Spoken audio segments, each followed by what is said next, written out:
வணக்கம். சமீப காலங்கள்ல வாராகி வழிபாடு அப்படிங்கிறது ரொம்ப ரொம்ப அதிகரிச்சுக்கிட்டே வருது. பஞ்சமின்னாலும் தெரியாது, வளர்பிறைனாலும் தெரியாது அப்படின்னு இருந்த நம்ம மக்களுக்கெல்லாம் இப்ப வளர்பிறை பஞ்சமி, அப்போ வாராகியை வழிபடணும் அப்படிங்கிற விஷயம் எல்லாம் இப்போ தெரிஞ்சிருக்கு.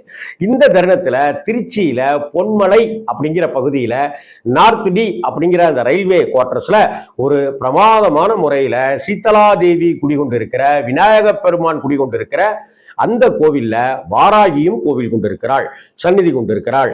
இந்த வாராகி 4 முகங்கள் கொண்ட வாராகிங்கிறது சிறப்பு விஷயம்.